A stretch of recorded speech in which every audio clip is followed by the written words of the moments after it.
This time on Test Drive, we're checking out the Hyundai Elantra. It's comfortable, safe, economical, pretty affordable, and really the most normal car this side of a Toyota Corolla. In fact, if you're on the base model in white, not one person will ever notice you. But this isn't the base model, it's the Elantra SR, which in Hyundai speak means a much sportier drive and a lot more gear.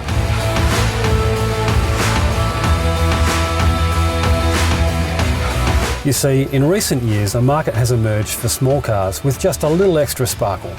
Let's call it the warm but not hot small car market. The base model of Hyundai's small sedan competes with the likes of the Mazda 3 Neo, Ford Focus Trend and Kia Cerato S. This model though competes with the slightly fizzier small cars like the Honda Civic RS and the Mazda SP25 GT. As you might expect, the biggest difference between the Elantra SR and its milder brethren is what's lurking under the bonnet. The SR has pinched the 1.6 litre turbocharged petrol engine from the Veloster Turbo, which makes 150 kilowatts and 265 newton metres. That's the same output as in the Veloster, but for the Elantra SR, Hyundai have given it some tweaks to improve its efficiency and improve boost control. But the engine isn't the only major upgrade. The torsion beam rear suspension of the regular Elantra has been ditched in favour of a multi-link rear end setup tuned especially for the Australian market. In fact, Hyundai tested 50 different suspension settings for the Elantra SR before they landed on the setup for the production car, and it shows. We haven't driven a Hyundai that handles better.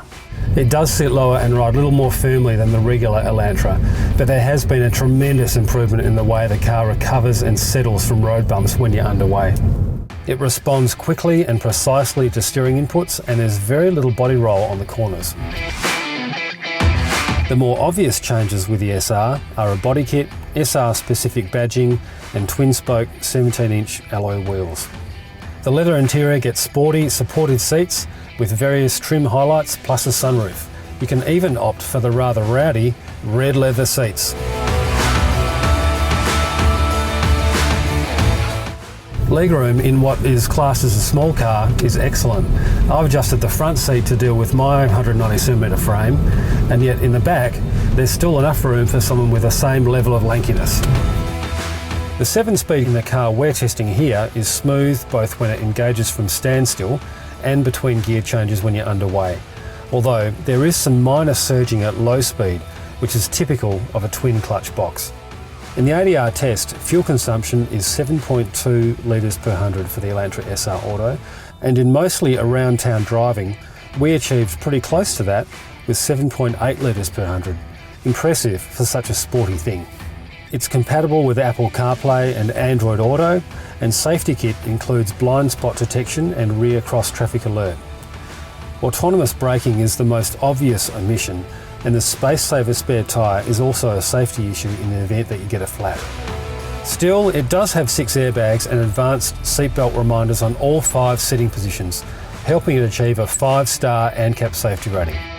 Pricing for the Elantra SR Turbo starts at $32,200 drive away for the 6-speed manual, with the 7-speed dual clutch auto requiring an extra $2,300. What we really like about the Elantra SR is its combination of practicality, technology, driving appeal and overall value. It's roomy with exceptional safety credentials, low fuel consumption and expertly tuned driving dynamics. Absolutely worth having on your warmed up small car shopping list.